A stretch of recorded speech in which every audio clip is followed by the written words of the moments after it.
অবশেষে থানায় বসে ওসিকে হুমকি দেওয়া সেই বৈষম্য বিরোধী ছাত্র আন্দোলনের নেতা মাহদি হাসানকে গ্রেপ্তার করেছে পুলিশ।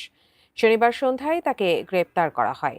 হবিগঞ্জের পুলিশ সুপার ইয়াসমিন খাতুন বিষয়টি নিশ্চিত করেছেন। আরও জানাচ্ছেন এসআই রাজ। আমরাই গভর্নমেন্টকে ফোন করেছি। ওই জায়গা থেকে আপনারা আমাদের প্রশাসনের লোক, আপনারা আমাদের ছেলেদেরকে গ্রেফতার করে নিয়ে এসেছেন, আবার আপনারা আমাদের সাথে বার্গেনিং করতেছেন। বানিয়েছেন আমরা থানা কিন্তু পুড়িয়ে দিয়েছিলাম, এসআই সন্তুষ্টি কিন্তু আমরা জ্বালাই দিয়েছিলাম। শুক্রবার দুপুরে হবিগঞ্জের শায়েস্তাগঞ্জ থানায় গিয়ে এভাবেই থানার ভারপ্রাপ্ত কর্মকর্তাকে হুমকি দেওয়ার অভিযোগ ওঠে বৈষম্য বিরোধী ছাত্র আন্দোলনের নেতা মাহাদি হাসানের বিরুদ্ধে। এ ঘটনার একটি ভিডিও এদিন সন্ধ্যায় সামাজিক যোগাযোগ মাধ্যমে ছড়িয়ে পড়ে, যা মুহূর্তেই ভাইরাল হয়ে যায় এবং দেশ জুড়ে শুরু হয় ব্যাপক আলোচনা সমালোচনা। ভাইরাল ভিডিওতে দেখা যায় থানার ভেতরে ওসির সঙ্গে বাগবিতণ্ডার এক পর্যায়ে মাহাদি হাসান নিজেকে বৈষম্য বিরোধী ছাত্র আন্দোলনের নেতা দাবি করে প্রশাসনের বিরুদ্ধে হুমকিমূলক বক্তব্য দেন এবং অতীতের বিভিন্ন সহিংস ঘটনার প্রসঙ্গ টানেন। তাকে বলতে শোনা যায় তারা আন্দোলনের মাধ্যমে সরকারকে রিফর্ম করেছেন এবং প্রশাসন তাদের লোক। একই সঙ্গে তিনি থানায় আনা নয়ন নামে এক ব্যক্তিকে ছাড়ানোর দাবিতে ওসির সঙ্গে তর্কে জড়ান এবং একাধিক উস্কানিমূলক বক্তব্য প্রদান করেন। আমি স্ট্রিক্ট এখানে এসেছি, আমার বলতে হবে আমার বাইকে কেন গ্রেফতার করা হয়েছে এবং কেন বার্গেনিং করা হলো। আমরাই গভর্নমেন্টকে ফোন করেছি। ওই জায়গা থেকে আপনারা আমাদের প্রশাসনের লোক, আপনারা আমাদের ছেলেদেরকে গ্রেফতার করে নিয়ে এসেছেন, আবার আপনারা আমাদের সাথে বার্গেনিং করতেছেন। বানিয়েছেন আমরা থানা কিন্তু পুড়িয়ে দিয়েছিলাম, এসআই সন্তুষ্টি কিন্তু আমরা জ্বালাই দিয়েছিলাম।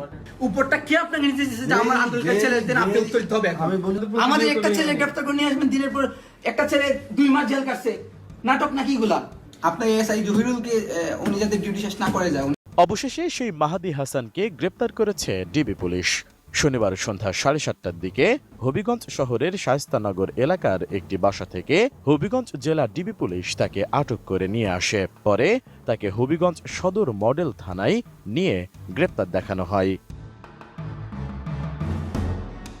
বিষয়টি নিশ্চিত করেছেন হবিগঞ্জের পুলিশ সুপার মোসাম্মদ ইয়াসমিন আক্তার। তবে কোন মামলায় তাকে গ্রেফতার দেখানো হয়েছে সেটি এখনো নিশ্চিত করেননি তিনি।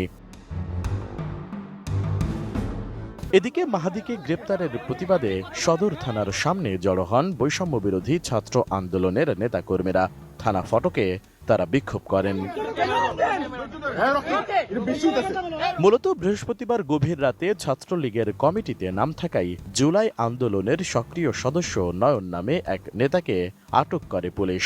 পুলিশের দাবি, ডেভিল হান্ট ফেজ 2 অভিযানের অংশ হিসেবে তাকে আটক করা হয়।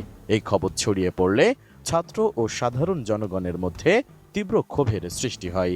শুক্রবার সকাল থেকে তা সংগঠিত বিক্ষোভ ও থানা ঘেরাও কর্মসূচিতে রূপ নেয়। এ সময় তাকে ছাড়িয়ে আনতে গেলে শায়েস্তাগঞ্জ থানার ওসির সাথে ভাইরাল ওই উত্তপ্ত বাক্য প্রয়োগ করেন মাহাদি। এর কয়েক ঘন্টা যেতে না যেতেই পুলিশের কবজায় সেই মেহেদী।